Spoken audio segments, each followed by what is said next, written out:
Bismillahirrahmanirrahim. Assalamualaikum warahmatullahi wabarakatuh.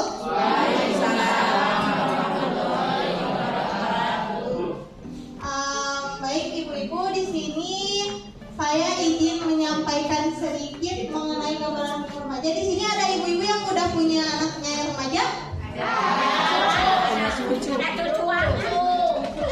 Baik, kebetulan sekali ya di sini saya akan menyampaikan tentang gambaran umum remaja, di mana karakteristik perubahan-perubahan dari masa kanak-kanak ke masa remaja, gitu ya ibu.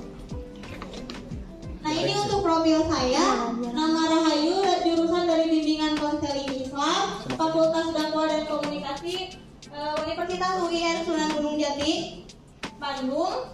Untuk nomor WA-nya bisa dilihat, Instagramnya punya 35 Rahayu. Nah, apa itu remaja? Ada yang tahu kah ibu-ibu di sini apa itu remaja? Jelas di sini ya ibu-ibu yang tidak. Baik, saya baca remaja adalah masa peralihan dari masa kanak-kanak ke masa dewasa. Nah, jadi remaja itu peralihan dari masa kanak-kanak usia 10, dari usia 0 sampai 10 tahun. Nah, kalau remajanya itu dari 10, di sini dari 10 sampai 18 tahun. Kalau menurut BKKBN itu ada dari 10 sampai 24 tahun.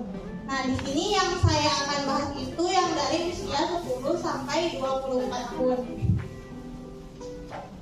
Nah, masa transisi kehidupan remaja. Masa transisi kehidupan remaja itu ada terbagi 5. Yang pertama ada mempraktikkan hidup sehat. Nah, untuk remaja-remaja, kesehatan itu dimulai dari sejak usia dini ya, dan misalnya dimulai dari masa remaja. Karena kenapa? Kita hidup sehat di masa tua itu dimulai dari hidup sehat di masa remaja. Nah, adapun hal-hal yang harus dihindari ketika nanti misalkan anak-anak ibu-ibu semua di sini udah remaja ya. Nah, yang perlu dihindari itu ada menikah di bawah umur atau usia anak. Usia di bawah umur itu usia di bawah umur 19 tahun. Nah, jadi ibu-ibu yang mempunyai anak remaja diusahakan menikahnya di atas usia 19 tahun ya ibu-ibu. Pastikan ibu-ibu anaknya jangan ada yang menikah di usia di bawah 19 tahun. Ada jodoh. Jodohnya ibu-ibu. Terus ada perilaku seksual menyimpang. Nah, seperti pergaulan bebas, itu juga bisa mengganggu kesehatan remaja. Kenapa bisa mengganggu? Karena kesehatan remaja itu nanti ketika kita sudah tua, ketika persiapan untuk kesehatan di masa tua. Jadi persiapannya itu dimulai dari masa remaja. Selanjutnya ada kecanduan narkoba. Nah, kecanduan narkoba juga bisa mengganggu kesehatan ya ibu-ibu.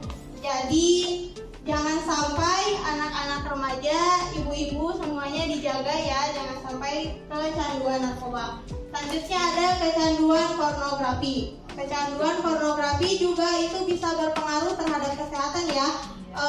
Bisa menghilangkan fokus, kayak bisa juga mengganggu kecemasan seperti itu. Nah, itu juga termasuk ke tidak sehat untuk remaja. Jadi dijaga ya ibu-ibu anak-anaknya jangan sampai terjadi kecanduan pornografi.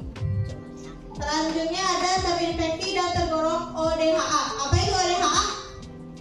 Ada yang tahu ibu-ibu? Nah, iya, orang dengan HIV/AIDS. Nah, itu juga sudah kita ketahui bersama ya kalau HIV/AIDS itu bisa mengganggu kesehatan dari remaja ataupun usia tua gitu. Untuk selanjutnya ada melanjutkan sekolah. Transisi kehidupan remaja itu dari masa-masa sekolah ya ibu-ibu, dari usia 10 sampai 19 tahun itu masa-masanya sekolah. Masa-masanya anak memilih keinginannya. Masa-masanya anak memilih kemana ia inginkan gitu. Jadi jangan sampai ibu-ibu di sini mengekang sesuai keinginan ibu-ibu gitu. Biarkan anak memilih sendiri apa yang mereka inginkan. Nah, itu masa transisi remaja.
mulai pikirannya udah mulai berat-berat ya ibu-ibu kalau udah usia segini. Terus keberadaannya sudah diakui oleh masyarakat secara utuh. Jadi misalkan di masyarakatnya jadi apa gitu ya. Terus ada mulai muncul tuntutan dan tekanan sosial terhadap kemapanan karir dan kehidupan berkeluarga. Udah mulai ditanyain nih kapan nikah gitu ya. Kalau ini tuh. Terus ada lingkungan pergaulan mulai mengecil dan memilih teman untuk tujuan lebih serius seperti berbisnis, karir atau teman curhat. Jadi kalau di kota itu lingkungan pertemanannya yang lebih bermanfaat gitu ya. Nah ini untuk prosesnya. Cara terbaik untuk memprediksi masa depan adalah dengan menciptakannya. Terima kasih ibu-ibu. Assalamualaikum warahmatullahi wabarakatuh.